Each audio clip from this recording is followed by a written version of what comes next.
네, 안녕하세요. 건강한 의사 김정현 원장입니다.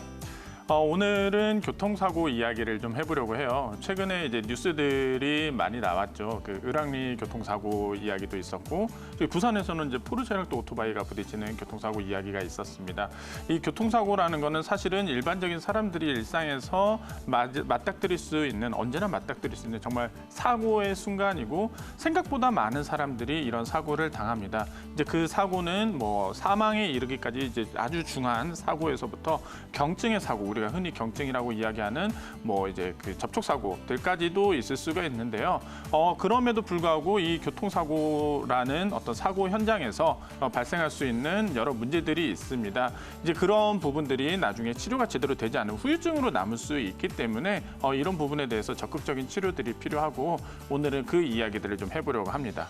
우리가 이제 교통사고 후유증이라고 이야기를 하면 교통사고가 일어나서 생기는 여러 증상들을 이야기를 합니다. 가장 먼저 통증이 있겠죠. 이제 긴장으로 인한 통증들이 있을 수 있겠고요. 또 이제 그 긴장 때문에 생기는 움직임의 제한, 이런 부분들이 있을 수 있겠고요. 또는 이제 소화불량이라든지 아니면 어지럽다라든지 메스껍다라든지 아니면은 구토라든지 이런 부분들도 같이 있을 수가 있겠습니다. 그리고 불면이나 놀람, 뭐 이런 정서적인 부분들 같이 있을 수가 있겠고요. 뭐 아주 심한 경우에는 골절 아니면 파열 이런 부분들까지도 나타날 수가 있겠습니다. 이런 이제 교통사고의 이제 후유증의 특징은요. 처음 사고가 났을 때는 매우 놀랍니다. 놀라기 때문에 경황이 없어서 본인이 어디가 아픈지 잘 모르는 경우들이 생각보다 많이 있습니다. 근데 시간이 지나면서 자고 일어났더니만 너무 아파요라고 하시는 분들도 많이 계시고요.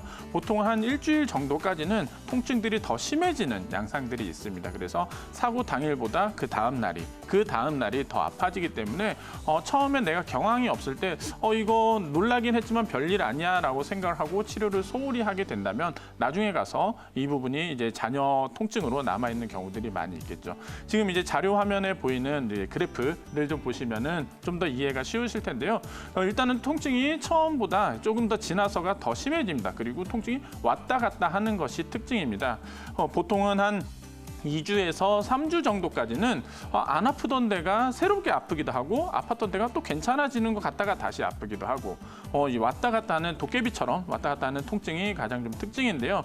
그렇기 때문에 이때 의료진에게 정확하게 내가 아픈 곳을 설명을 하고 체크들을 하는 것들이 중요하겠습니다.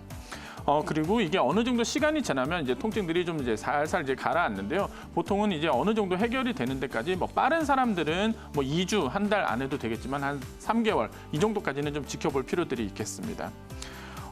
그리고 이제 일반적인 교통사고 이외에 이제 어린이라든지 임산부들이 사고가 나는 경우들도 있겠죠. 이런 경우에는 좀 특징들이 있는데요. 어린이들이 사고가 났을 때는 어린이들은 아무래도 뼈가 어른들보다 좀 더 이제 유연하고 체격이 작기 때문에 충격량 자체가 좀 더 작습니다. 그렇기 때문에 신체적인 통증을 호소하기보다는 놀라서 자율신경의 실조 증상으로 나타나는 부분들이 많이 있을 수가 있는데요. 자율신경의 실조의 여러 증상들은 놀란 거죠. 놀라서 생기는 부분들은 자주 운다든지 자다 깨서 운다든지 아니면은 밥을 못 먹는다든지 아니면은 평소에 노는데 계속 찡찡거린다든지 아니면은 화장실을 자주 간다든지 아니면은 대소변을 못 가린다든지 이런 부분들로 나타나는 경우들이 있습니다. 이럴 때는 이런 이제 그 교감신경의 과항진으로 인해서 생기는 부분이라서요. 좀 안정시켜주고 진정시켜주는 치료들이 필요할 수 있겠습니다. 그리고 임산부들도 이제 사고가 나는 경우들이 있는데요. 이제 임신이란 특수한 상황 때문에 제대로 치료를 받기 어려워하는 경우들이 많이 있습니다. 근데 이제 임신을 했을 때는 내 몸도 내 몸이지만 태아한테 어떤 문제들은 있지 않을까 이런 걱정들을 많이 하시게 되는데요.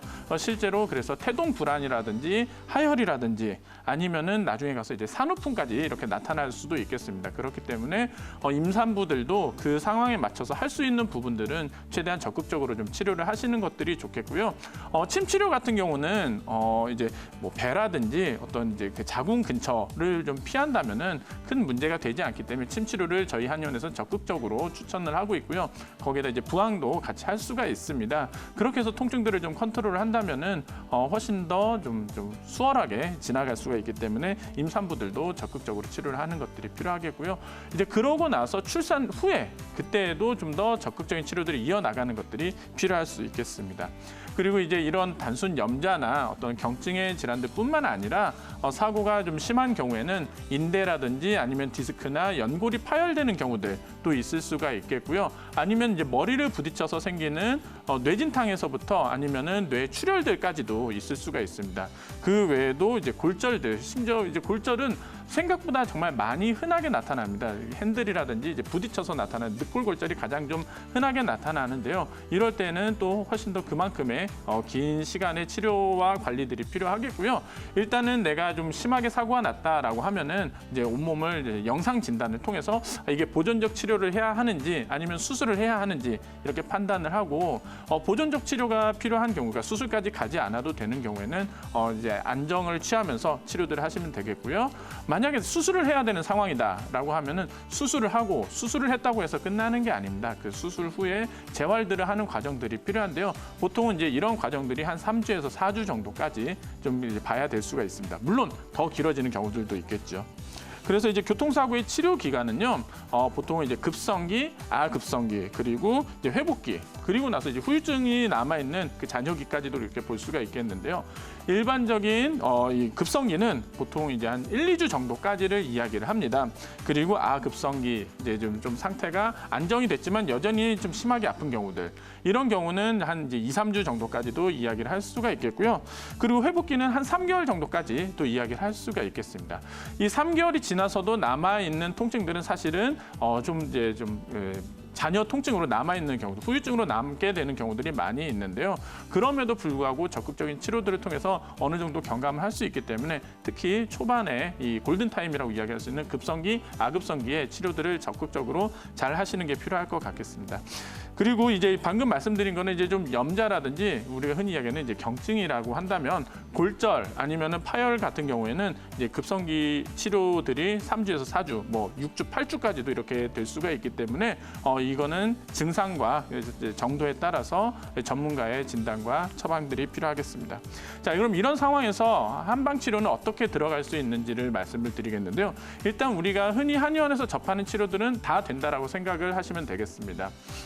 일단은 침치료, 물리치료들, 그리고 부항이라든지 그리고 약침 추나가 되는 것들이 특징입니다. 또 이제 사람들이 잘 모르시는 경우들도 있는데 이 통증을 줄여주고 어혈을 풀어줄 수 있는 그 한약 치료들까지 가능하기 때문에 이런 부분들을 적극적으로 활용하시면 좋을 것 같고요.